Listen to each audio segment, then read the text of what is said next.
ॐ अस्मद्गुरुभ्यो नमः। कृष्णो रक्षति नो जगत्त्रयगुरुः कृष्णं नमस्याम्यहम्। तस्मै नामरशत्रवो विनिहताः कृष्णाय तस्मै नमः। कृष्णादेव समुत्थितं जगदिदं कृष्णस्य दासोऽस्म्यहम्। कृष्णे तिष्ठति विश्वमेतदखिलं हे कृष्ण संरक्ष माम्। जय Sriman Narayana. With blessings of Sri Chinmaya Swamiji, we're continuing Bhagavad Gita. We are in chapter 9. We finished in the last session, we completed 24 slokas, 24 to 27. So we'll start with the review of those slokas. Okay.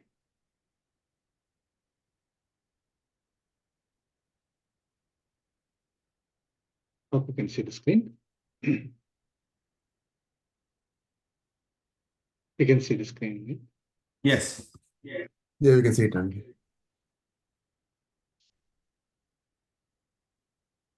Okay. So the first question is, who is the true enjoyer or receiver of all our actions and their results?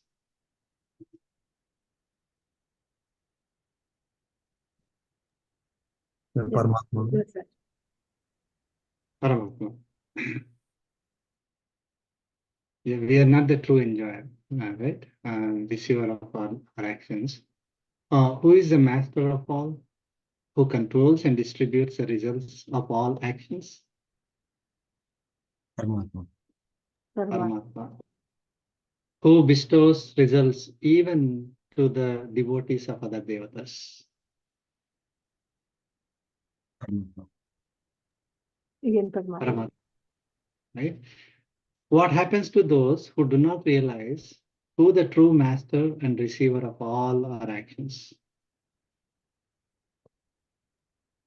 We will return to this worldly cycle of births and deaths. They don't get liberation.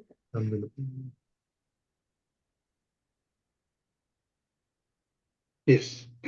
Fall into this So one. basically they fall down and they will not be able to reach the higher state equivalent to God, right? Our motive and intention in our actions more important than actual actions? Why or why not?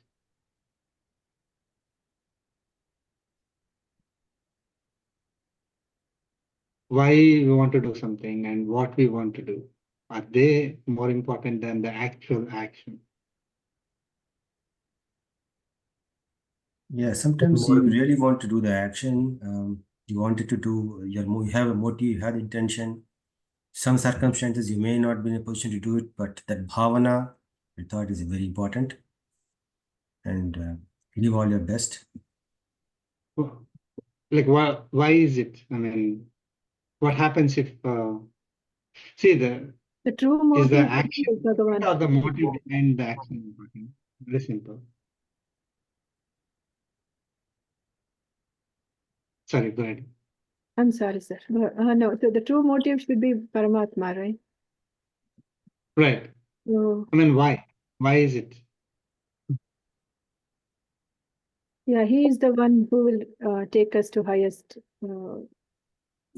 status. If we don't make him as a goal, or if we don't go that route, right, then our senses and all those things won't be in our control and will be. Right? So you'll be seeking. You need to surrender to Paramatma and do the action. So there is a noble action. Noble action means, let's say I'm doing a good thing, right? But I'm thinking that I am the doer, I'm the controller, I got the result, this result is for me, right? I am the enjoyer. Okay. And in another case, I'm doing an ordinary action, maybe washing dishes. Right. Okay. But I'm doing it as, who is the real doer, who is the enjoyer, who is the one who is controlling, giving the results to us, all that. I have my intention, my motive is Paramatma. So one is a noble action, other one is a regular action. Now, which of these two will give us the best result? Second, Second one, right? So it's not the what action we are doing. The intention and motive behind that action really matters. So somebody typical thing is that whatever we see outside, oh, this is a noble action, like volunteering and serving food or taking care of the shoes, for example, right? In a particular event, that looks like lower menial kind of action compared to other noble action, like you are on the stage, you are doing the, you're serving the, the guest, chief guest, right? Doing, better action than taking care of the shoes of the devotees. So people will not be interested in doing that kind of activity, right? The taking care of shoes and washing dishes and cleaning bathrooms. I'm not saying that everybody should do that, but like the thinking behind it is, oh, I should have been there. I'm missing out all those things. Ordinary or even menial actions, when they are done with the proper motive and intentions, will give better results to us than even a noble action that is done with selfish motive. Selfish, I'm talking about body, not the self, right? Selfish is we are considering body as our self, and then looking for fame, enjoyment, entertainment, power, money, these kind of things. Those, even though they're not bad actions, both are good actions only, but the one that is done with the proper motive and intention, because Lord Krishna didn't say, when he gave that sloka, he didn't say that when you do a noble action, the result will be different. He didn't say that. He said, whatever you do, right? If you do it thinking that I'm the true enjoyer, I'm the receiver of all our actions, I am the one who is going to give you the results. And, if you do that, then you will not fall down. If you do any other action opposite way, any action, whether it's noble or regular or menial action, without that motive behind that action, then will fall down. That's what he's saying, Lord Krishna is saying. Okay. What should be our motive and intention in performing any task? I think the answer is here. What happens to those who believe they are independent and perform tasks for their own enjoyment? They have karmic bondage. Karmic bondage. They get karmic bondage and they fall down. What are the, who are the people Lord Krishna claims do not truly know him?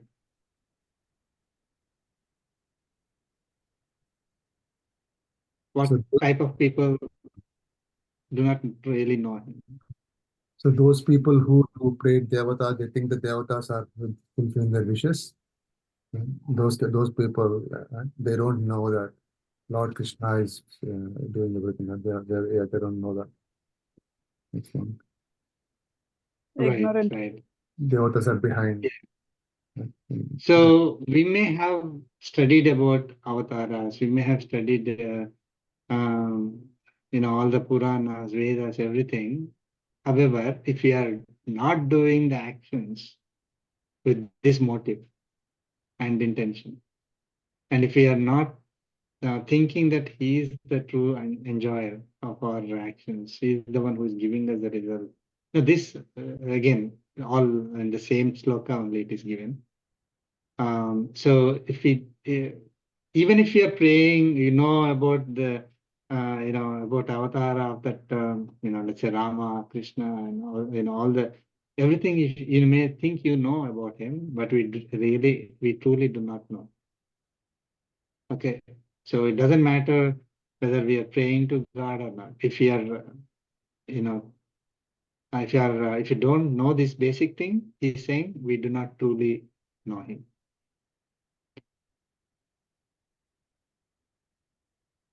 If one worships devatas, thinking they are independent, all powerful, with conviction, what kind of birth might they take next? This is the one that whoever prays to devatas will attain. They'll come back That's to the sloka. world of mortals, right? Yeah. They will attain the state of devatas, right? They will take the birth as devata. They may.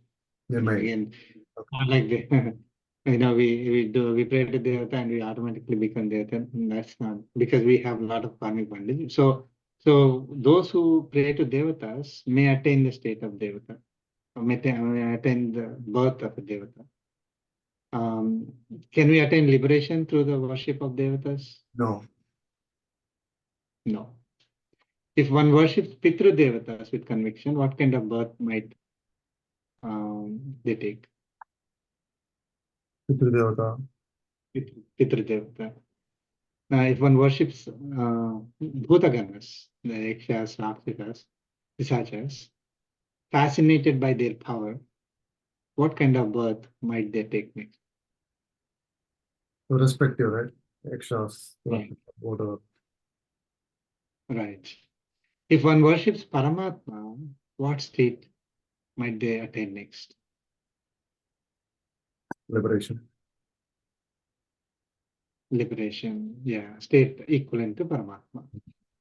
So now the simple sloka, let us see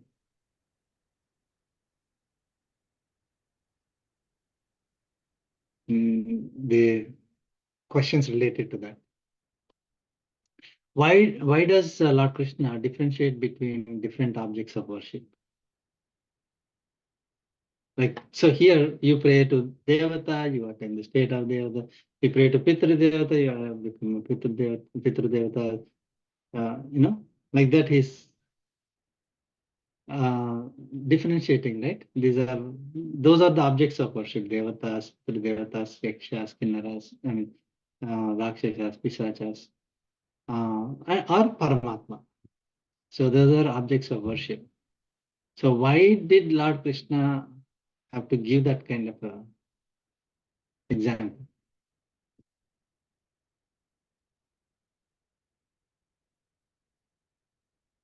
To So it's not educate us direct. because, Yeah, go ahead.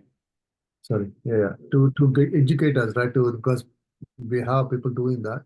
Because that's why he clearly want to clarify that all these different categories he's talked about in the sloka, right? Devatas, Pitru, all of them, right? Really want to clarify that, okay? By praying them or by going to them, you will not receive what you want, right? I mean, to clarify, I mean, that's what because I'm ignorant, I don't know those things. That's why I thought that he's kind of clarifying, and clearly saying that, okay.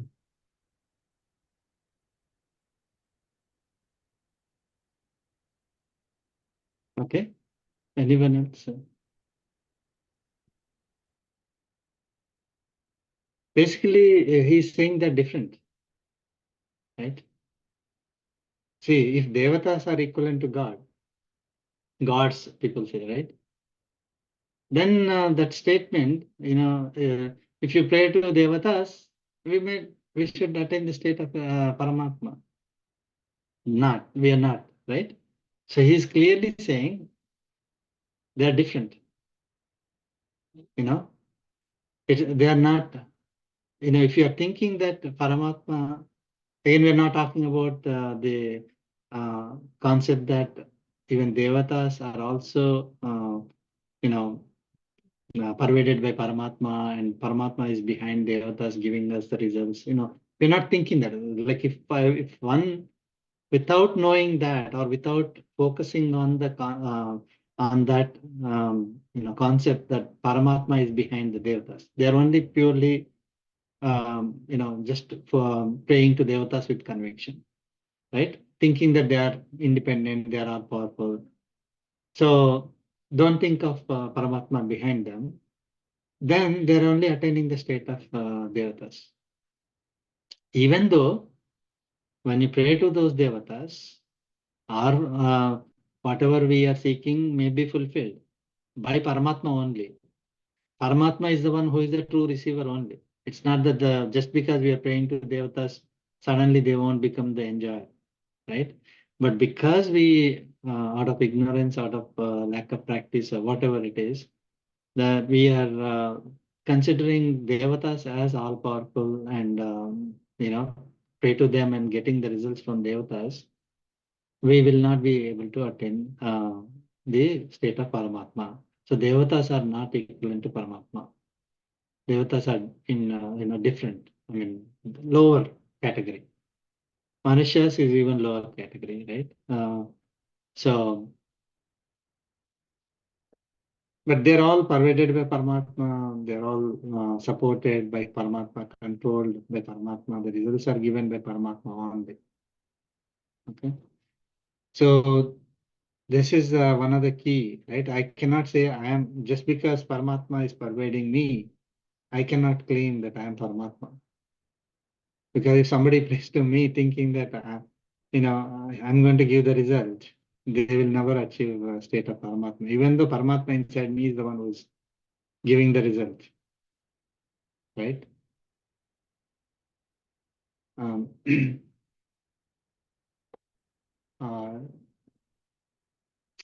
Okay, do devatas, pitru devatas, yakshas, etc. have the independent power to bestow the kind of next birth to anyone?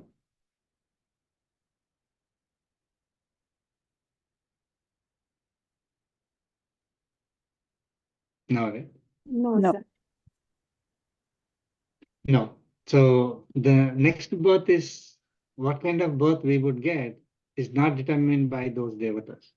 So you're praying to those devatas thinking that, oh, I'm going to be, this or that, a higher state. Those devatas will not be able to give us, the next birth, type of next birth. When we are, it's Paramatma only who is giving. When we offer anything to God, does God accept it based on its material value? This is Patram Pushpam Phalam Toyam. No, no. You won't No. look. Doesn't matter, yeah. Material value. So material value of what we are offering to Paramatma does not matter, right? Do we need to offer very expensive or rare items to God to please Him? No. No. Will God be pleased more if the value is high? No. No. No. Right? So, and another corollary, it may not be here, like if we are doing some austerity, right? Some tapas, things like that, the more we pain ourselves, we'll get the better result, faster result. No. No, right? It's No. all corollary after the other. He's not looking at the material value or the pain that we get, go through, kind of thing, right? He's only looking for what is the motive and intention.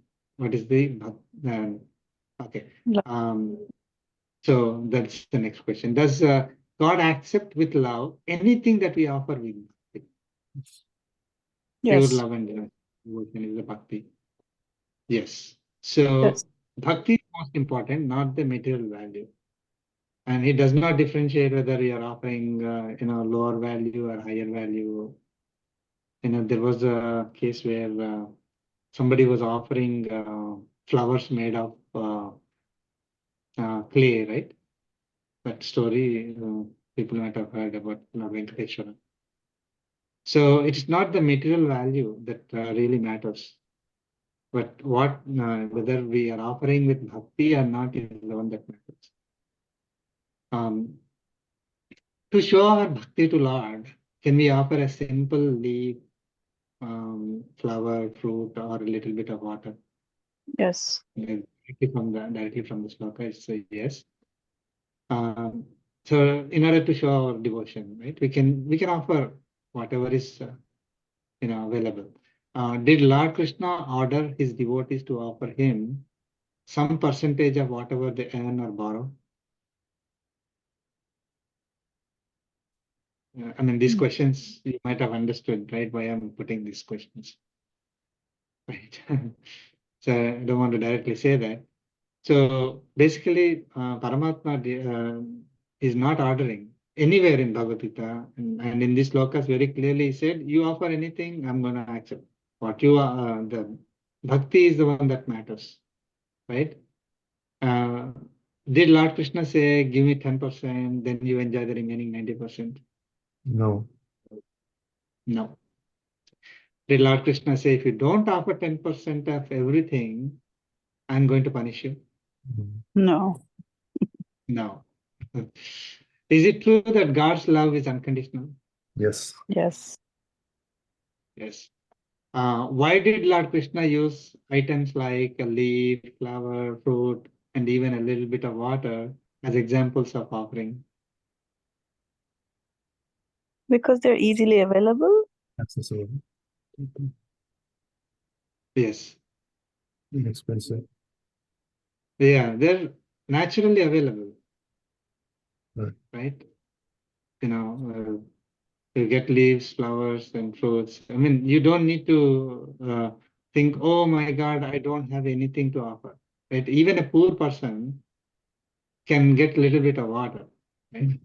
Or you can find fruits or flowers anywhere, leaves, anything. So it doesn't matter whether poor or rich, right? What is the important qualification needed for offering anything to God for Him to accept it? Love and devotion. Love and devotion. The bhakti. Bhakti, basically.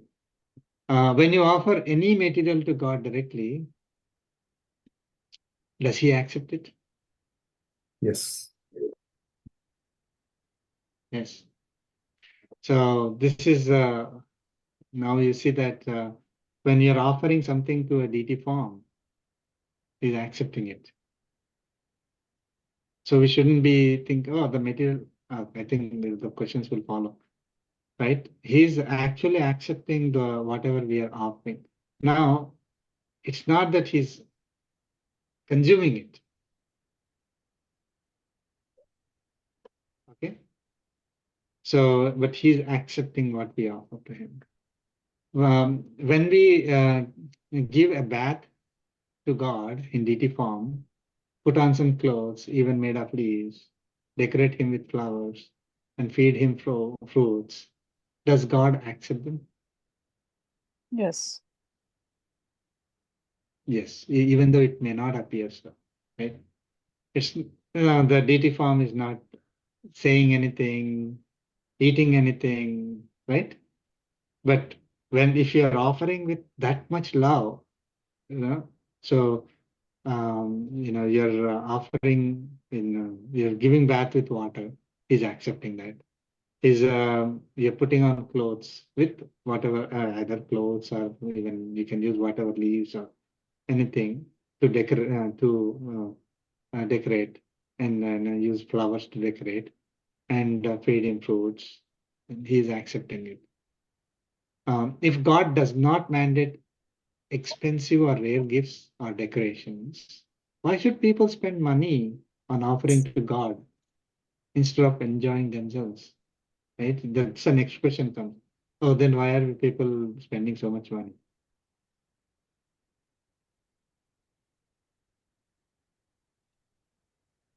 Everything what we get is belongs to Him. So we have to, and in fact it is Him. So we need to give it to Him, then take some of them for our living.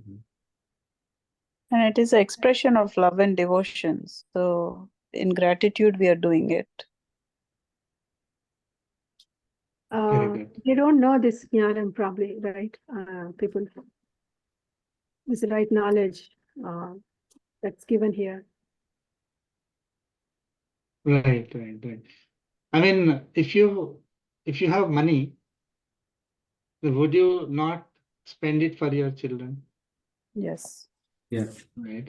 I mean, would you, if you have a lot of money, would you go to a tea store on the side of the road, or would you go to a good hotel that you can afford? Typically, right? You'll buy clothes equivalent to what you have, right? You're not thinking at that time, oh, I need to save, why am I spending, right? Of course, you don't go overboard, but based on whatever we have, in order to show our love and devotion, we spend that much money. It's not that you should, oh, I need to spend, like if the intention of somebody when they're giving, excessive amount of money compared to others, thinking that I'm going to get recognition, that would be a problem, right?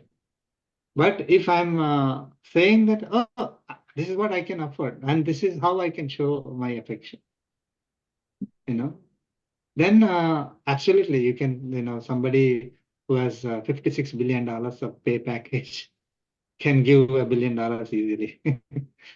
You know what I'm talking about. Yes. So, right. So it's like if that same person comes and gives $100 as a donation, he is definitely not showing love and affection. He would be spending, money otherwise for his travel, in private flights and things like that. But when it comes to donation or showing his bhakti to Paramatma, if he's giving only $100, you know that he's not having bhakti. Very clear. Okay, but it's not that $100 that matters. That the intention was, okay, I don't want to spend money. It's a waste of money. That's what that person thought. Let us say, it's if I'm thinking that I'm spending anything more than 100 is waste of money, then you are not showing love and affect and pure devotion, right? So it's not. Yes, we can spend whatever according to our own, our own status. We can spend whatever, but it doesn't matter to Paramatma.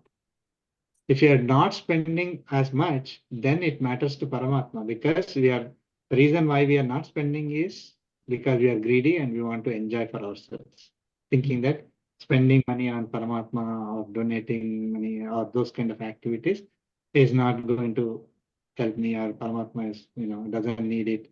Paramatma has everything. Why should I give? This kind of arguments show that we are not truly having devotion. Someone thinks I have $1,000. I need all that money for my enjoyment. Anyway, God did not directly put any restrictions like 5%, 10% to give him.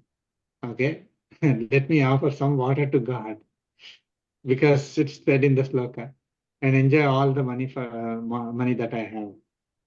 Did that person apply Bhagavad Gita sloka 926 correctly?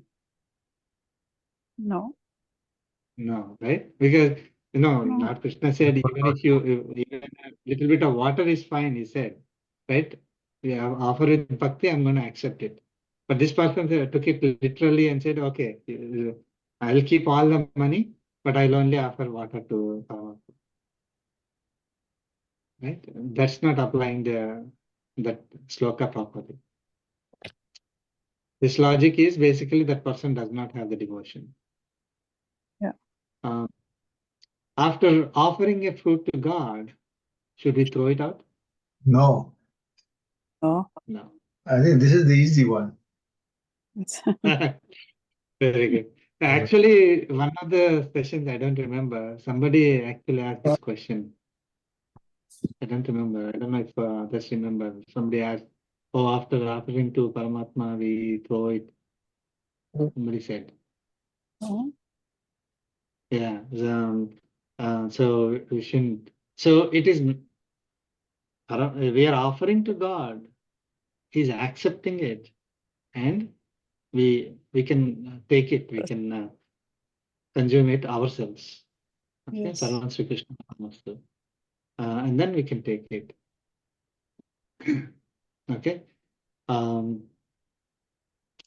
In Sloka 26, Lord Krishna said to offer a leaf, fruit, or water with devotion. In order to offer something to God, do we necessarily need to offer only material things to God? No. No. Right? No. No, So prayers are we, sufficient. Prayers are maybe sufficient. right. I mean, if you take 26 in isolation, he's saying that if you offer these things with bhakti, I'm accepting it.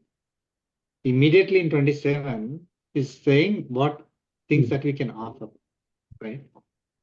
So sometimes this is one example where if you take a sloka in isolation, it may not give you the complete picture, right? We should not be misinterpreting Bhagavad Gita just based on one sloka. Context also matters, and sometimes 2-3 slokas together make the complete picture. Okay, so it is not that God is asking everybody to give only the material and then that is what bhakti is. No. I am bathing, decorating, and eating. It appears that I am doing all this for myself. Right? We are doing all those activities. I'm taking bath, I'm eating. Okay. Can these activities still be offered to God? Yes. Yes. Yes. And this is what the next sloka is. Et karoshi yadasnasi, that sloka. What kind of activities can be offered to God? Everything what we do, Yes. all Bhajan, Kirtan, puja. we can think that we are doing some service to God, and yeah, everything. So anything that we do for living in this life, okay, whatever we earn, whatever we are eating, like the activity of earning, activity of consuming, right? And anything that we do for living, anything that we do for a better life in future, even those activities can be offered to God. Like doing the yagas or doing donations. Anything that we do in order to attain liberation, doing any austerities, tapas, right? So all activities. So I don't think there is any other activity, right? So Lord Krishna has given like within one sloka, anything that we do, including the, including our breathing, Daily chores. should be offered to God. Any activity that we do. How can I offer all activities to God, even though it appears I'm doing them for myself? Here we need to like see how can I do it?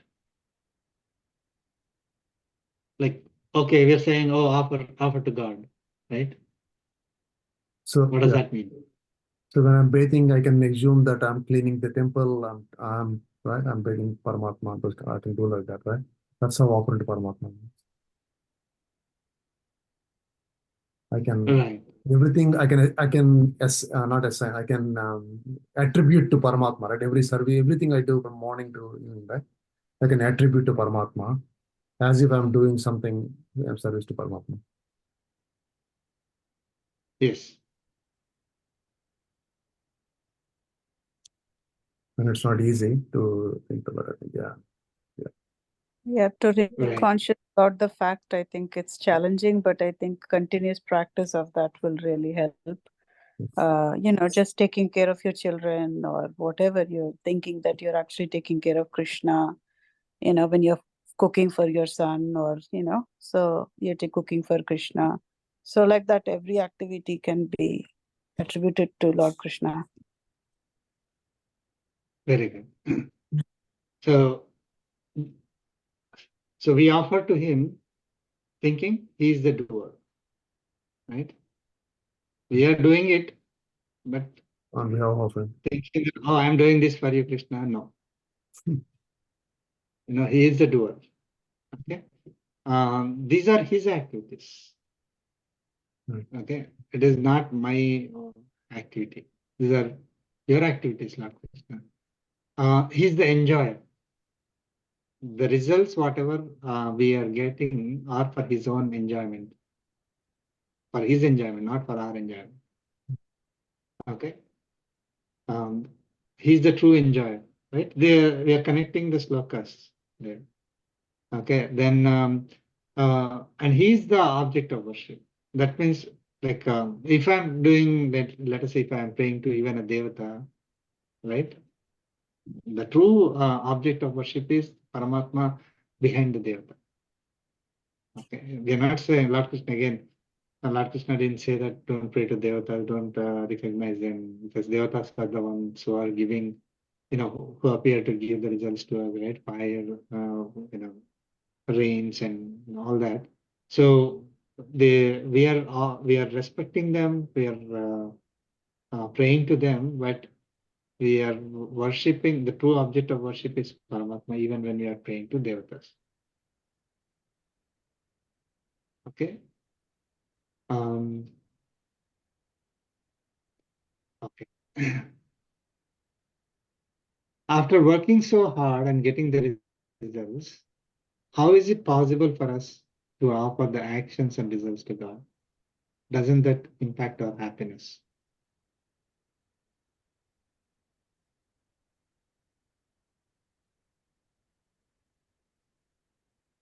No, and you shouldn't when you really believe that God is behind everything.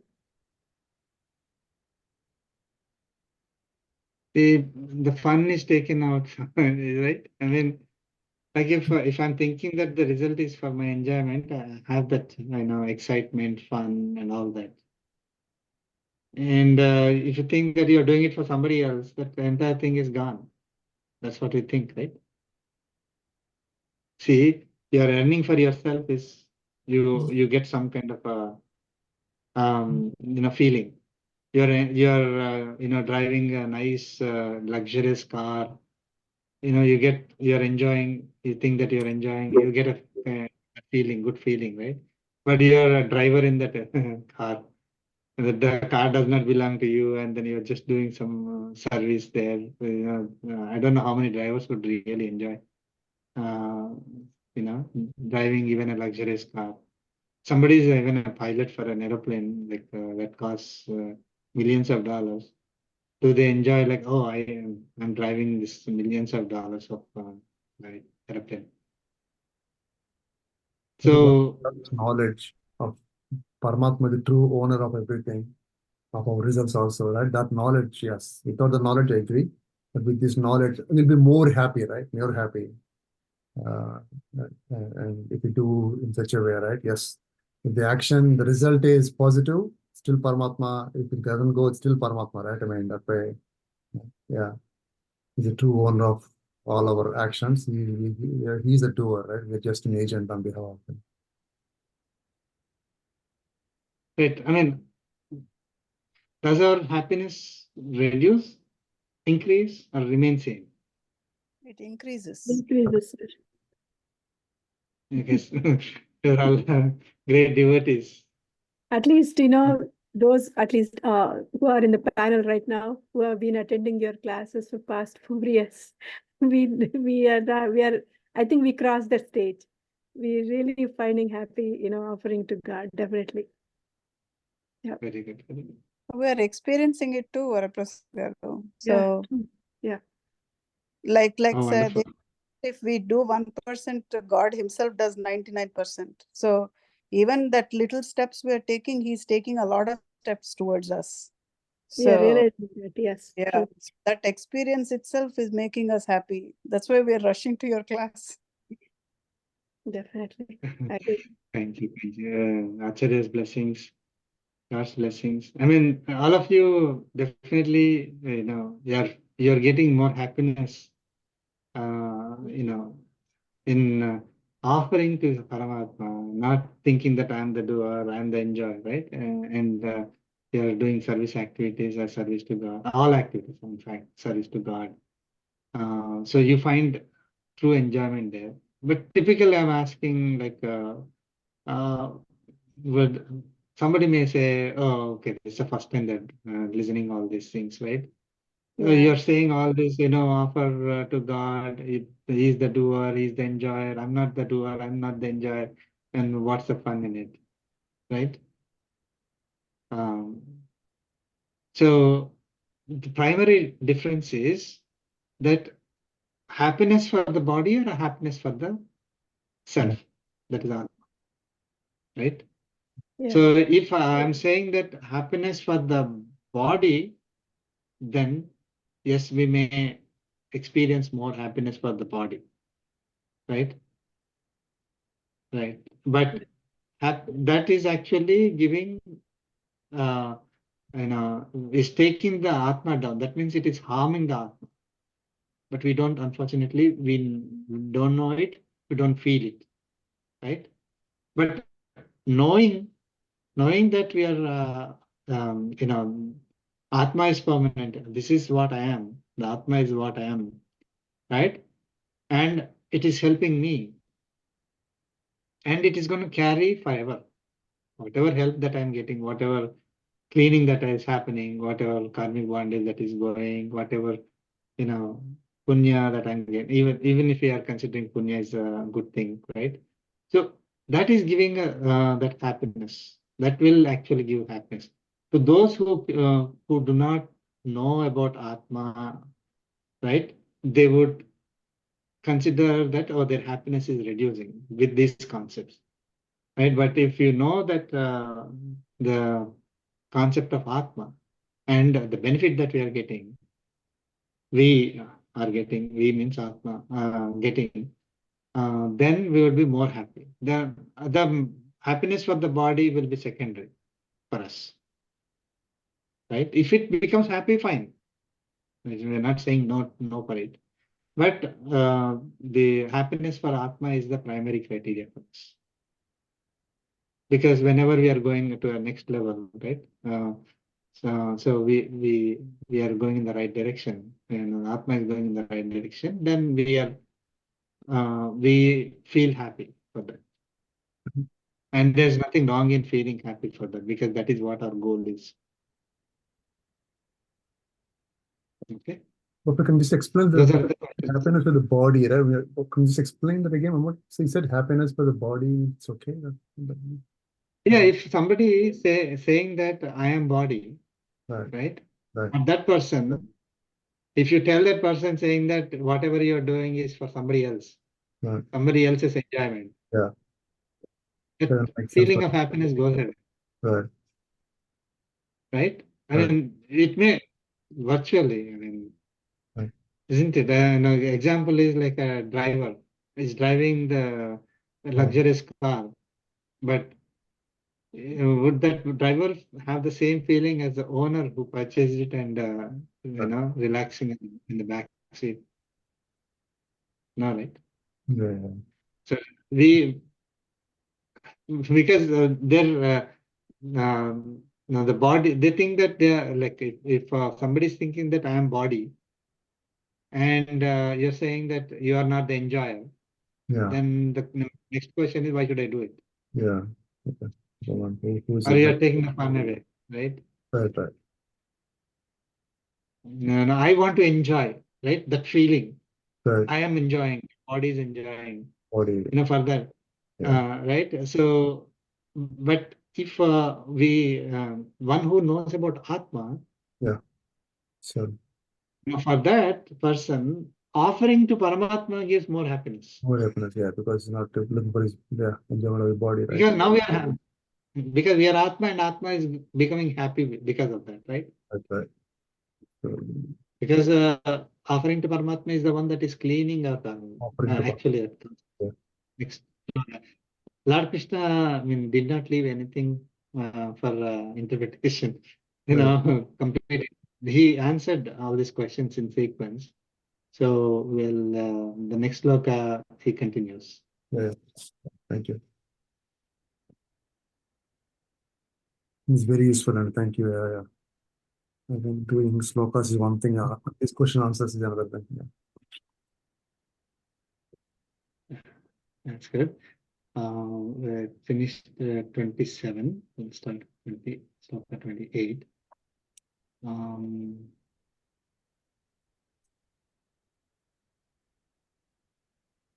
Does anyone have any other questions?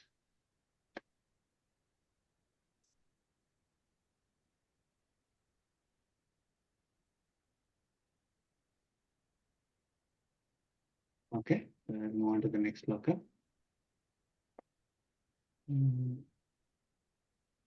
Start sharing the screen.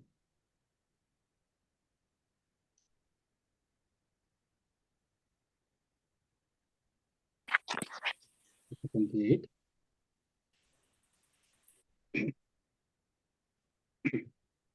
Please stand. Subha Subha Falairevam Shubha Shubha Mokshyase Karma Bandhanaihi Mokshyase Karma Bandhanai Sannyasa Yoga Yuktatma Sanyasa Yoga Vimukto Mamupaishyasi.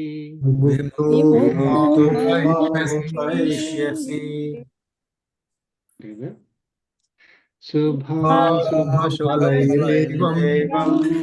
Mokshase Karma Bandhanai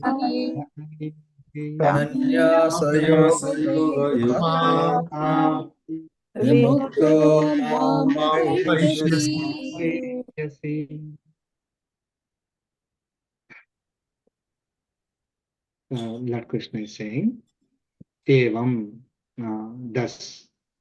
Okay, so you can offer any, leaf, fruit, flowers, little bit of water as material things to me with bhakti. I'll accept it.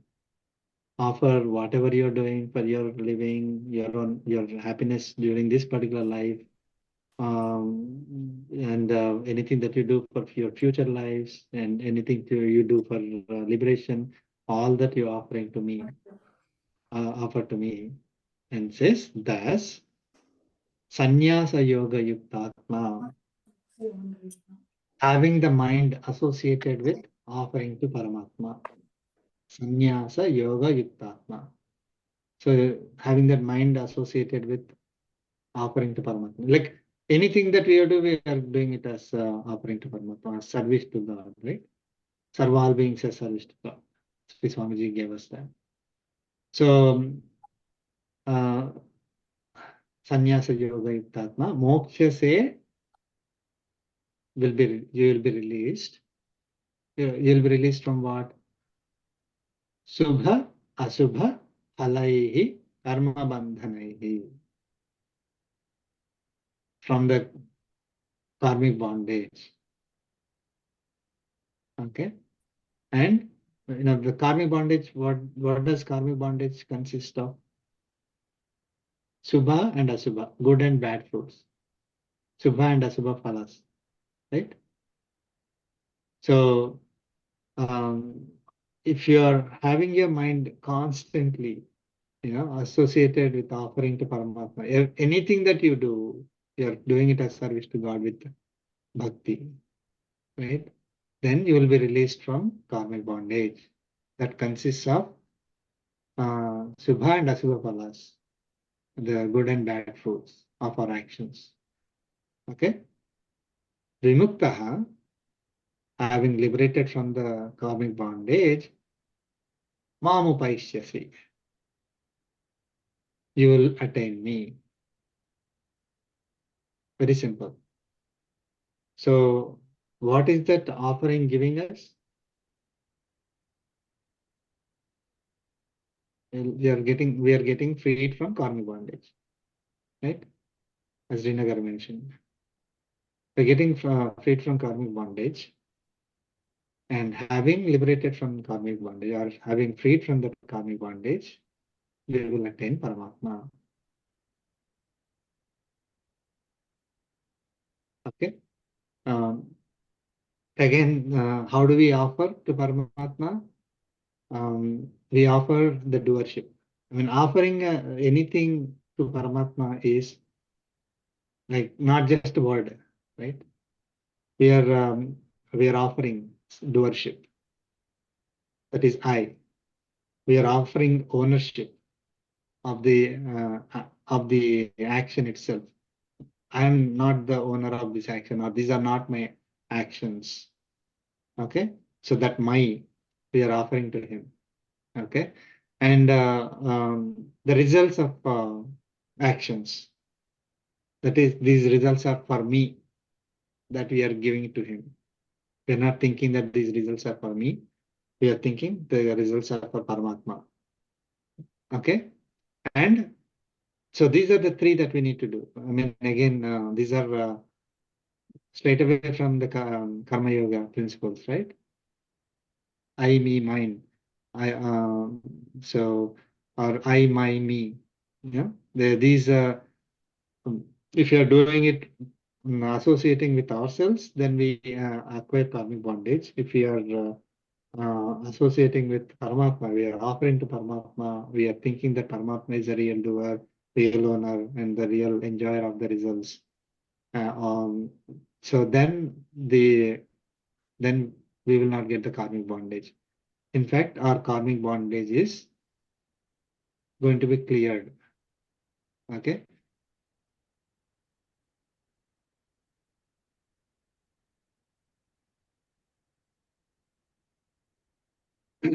So what is, see, having freed from karmic bondage, you will attain me. What does that say? It says that karmic bondage is the one that is preventing us from attaining Paramatma, right? So, we need to come out of that karmic bondage. Liberated from the karmic bondage is when we will attain Paramatma. So when we do everything as service to God, then we will be released from the karmic bondage, and then we'll attain Paramatma. Okay. So we learned in the previous sessions that anytime we do any activity, some of you might not have joined at that time. So any activity that we do gives us two results. One is the actual result, and another is a soft result or a side effect that we don't know. Which of these two is certain? Second one is certain. Second one is the one that is certain.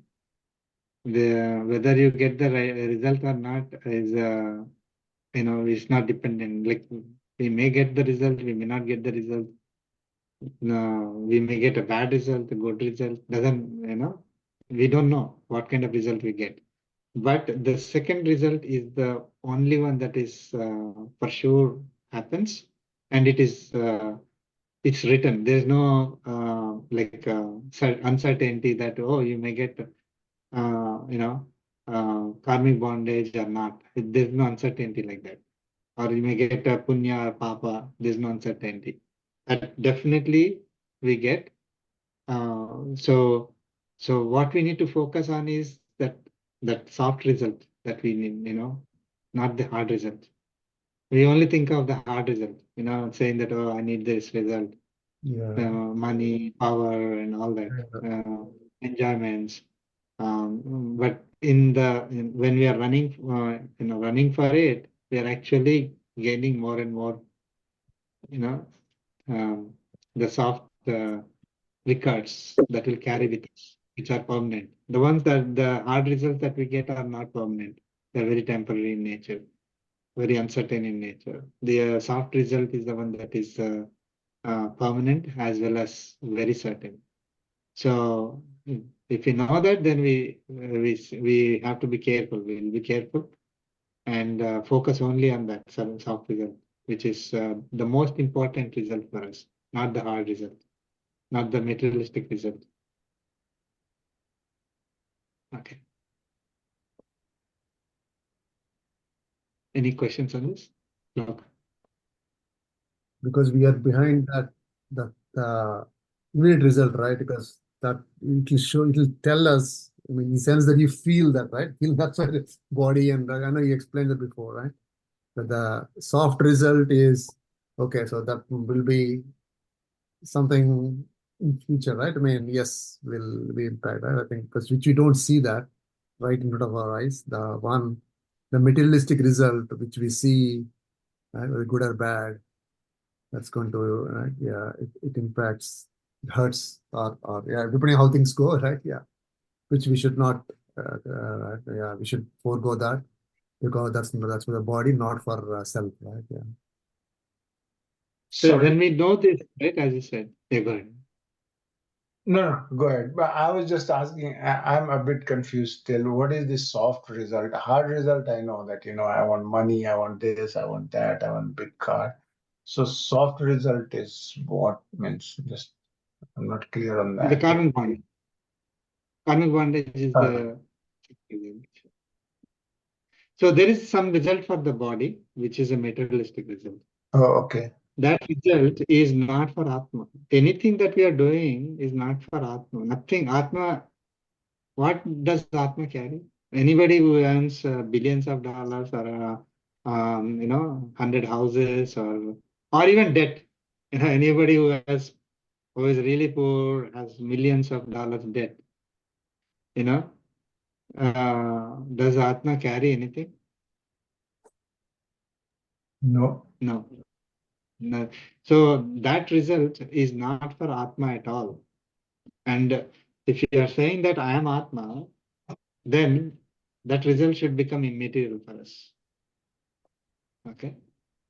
So the actual result that Atma gets is the one that we need to be careful about.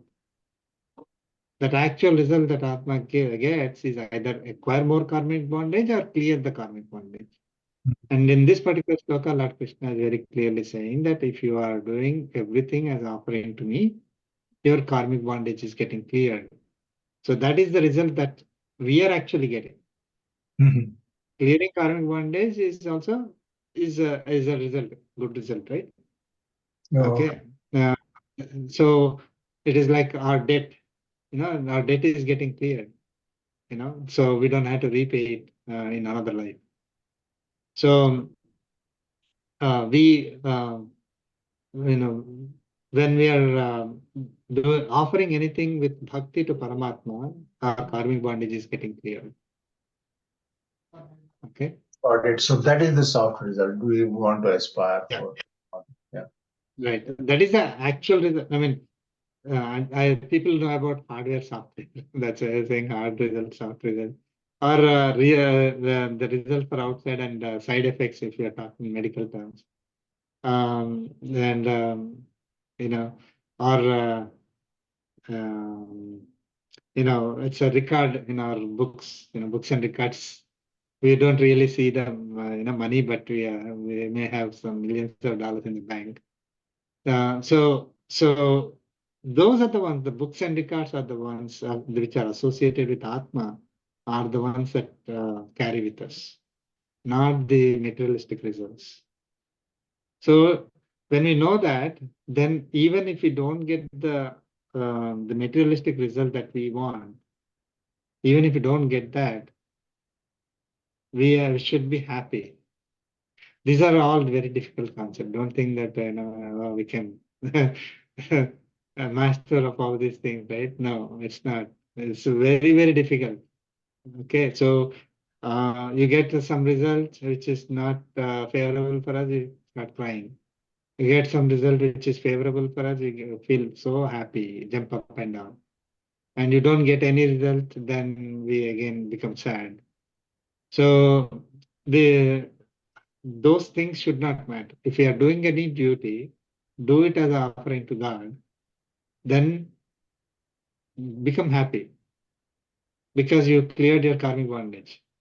100%, guaranteed.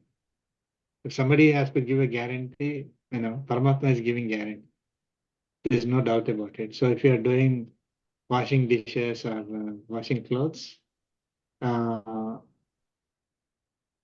example, think those are very, why am I doing all these things, right? But if you know that even those activities give me the good result, that is really material for me, not material for the body. For body, they're not happy activities, right? If you're watching TV, enjoying movie and sports, and you know, attending a party and all that is a enjoyment for the body. But if you are doing any activity, it could be even those, watching a movie even, right? Could be those activities also. But that activity itself does not matter, as we saw in the previous. The intention, motive, and intention behind those activities, the ones that matter. That will clear the karmic bondage for us. Okay. Got it. Thanks. Yeah, thank you. Okay, sloka 29. Share screen.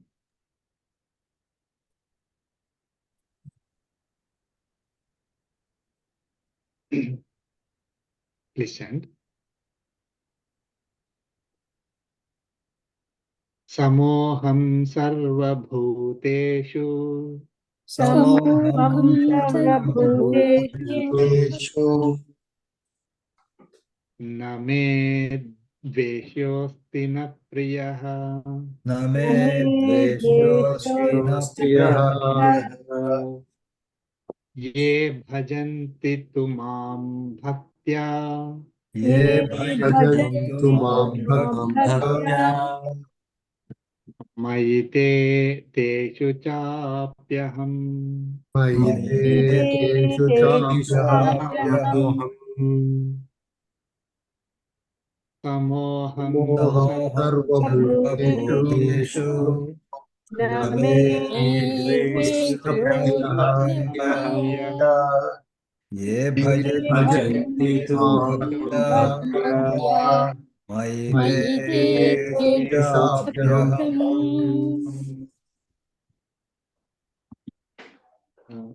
extremely important sloka, this one. Aham sarvabhuteshu samaha. Samaha aham sarvabhuteshu. I am equal to all beings. Okay.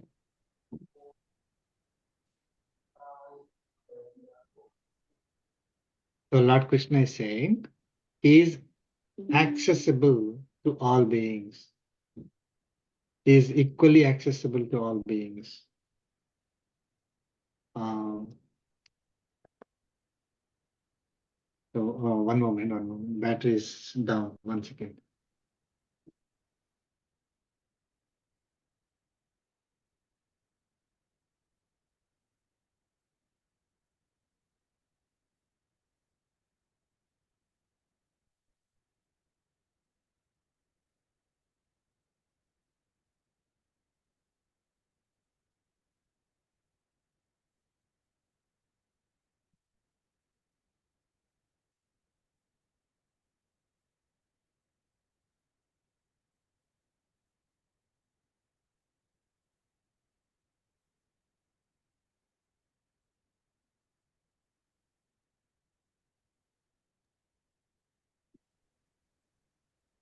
Sorry about that.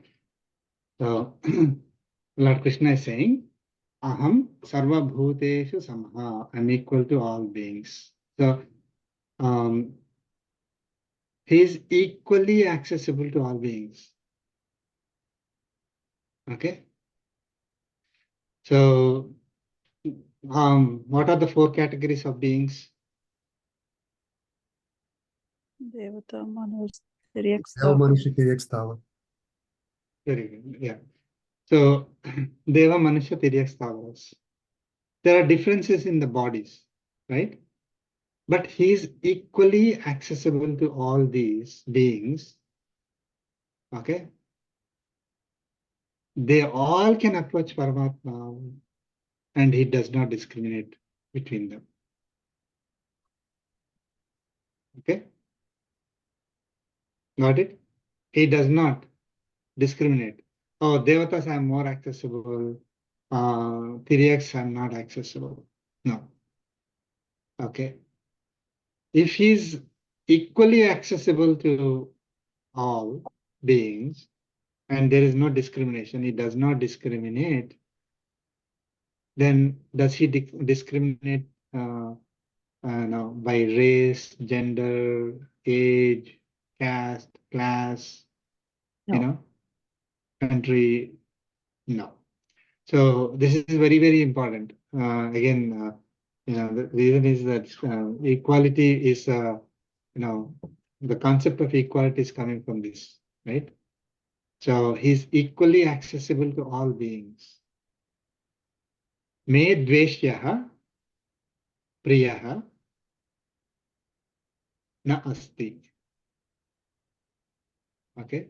Na me dveshyaha na priyaha asti.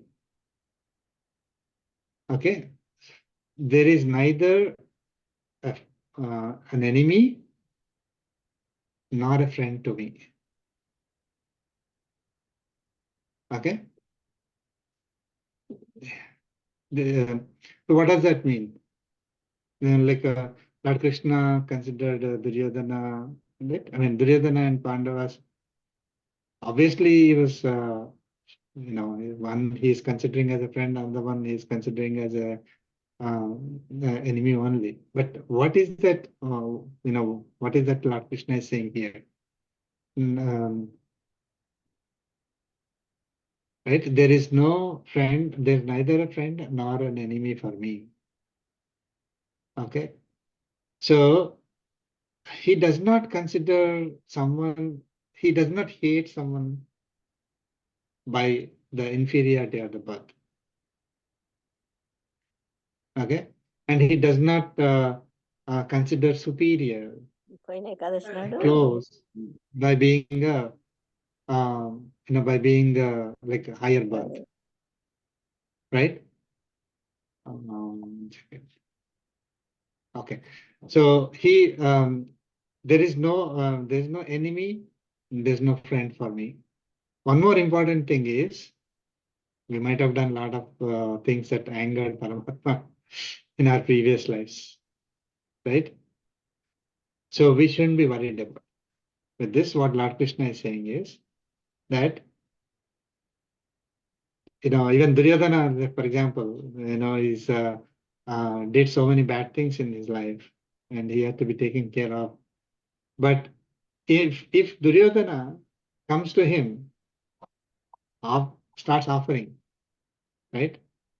Everything as offering to God. Okay, then Duryodhana also doesn't become his enemy.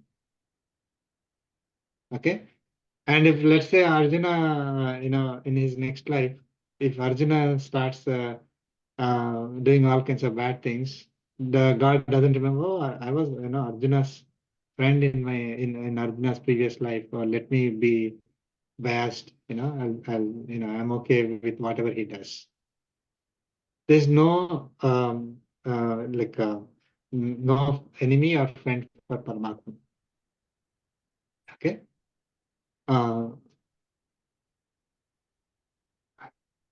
Okay.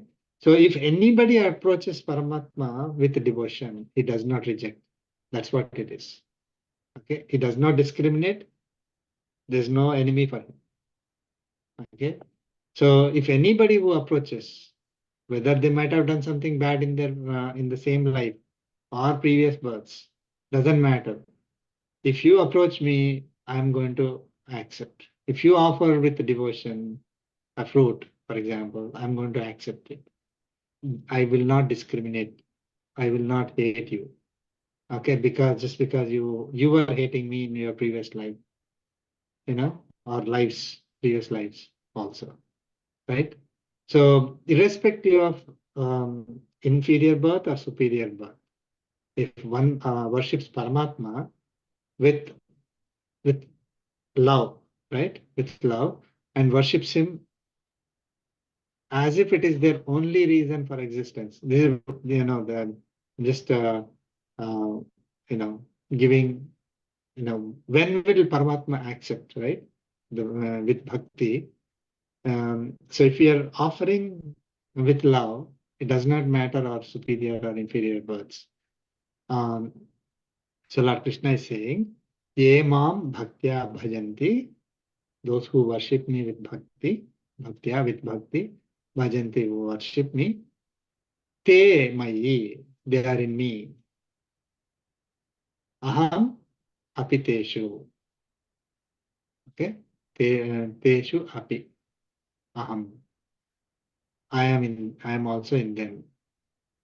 So when somebody is worshipping me with bhakti, they are in me and I am in them. Doesn't mean that if somebody is not worshipping with bhakti, they are not in Paramatma.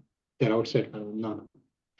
The meaning here is that when somebody is worshipping with me with bhakti, okay, they will stay in me, they will reside in me, they will dwell in me with the divine state of bliss. Okay. Imagine you in a very hot outside, summer temperatures, and you go into a very nice AC, hall, right? They're in that state of very nice temperature, right? Outside is so hot, right? So those who are offering, those who are worshipping Paramatma with bhakti, irrespective of their previous births or anything, they will be in a state of bliss. They reside in me. That Paramatma is the state of bliss. Okay? And I am in them. I'm also in them means I reciprocate their love towards me. I show, like if somebody is loving us, we show our love back to them, right? So same way, if the devotee is showing bhakti to Paramatma, okay, is worshipping with bhakti, then Paramatma reciprocates, right? And we see great things with our Acharya, like when acharyas pray with bhakti to Paramatma, Paramatma is reciprocating. Okay, in other words, we are his servants, right? When we are saying that we are showing bhakti means we are serving Paramatma. We are considering ourselves as servants of Paramatma. We are serving him. We are not independent. We are dependent on him and all that. So when we pray with bhakti, Paramatma will become reciprocate. That means he will do whatever he needs to do to support us. Now, I won't say serve, but he's basically, serving all of us only, right? I mean, otherwise, we will not even survive. Okay, so he's supporting us. Supporting, we can take it as supporting. So if we are showing bhakti, he will support us at the same level. So a lot of great things will happen, right? Because Paramatma, of course, is the most powerful of all, right? So he will show, and then of course, because he shows that love towards us, that clears the karmic bondage, and with love, he will accept us. Okay, and give us the liberation. So it is not that our actions will clear our karmic bondage. It's Paramatma who clears the karmic bondage for us. And with love, he will clear it. Because we cannot, one who is worshipping Paramatma will think that he cannot survive without Paramatma. And then Paramatma will think, I cannot survive without him. Imagine. That's what Lord Krishna is saying here.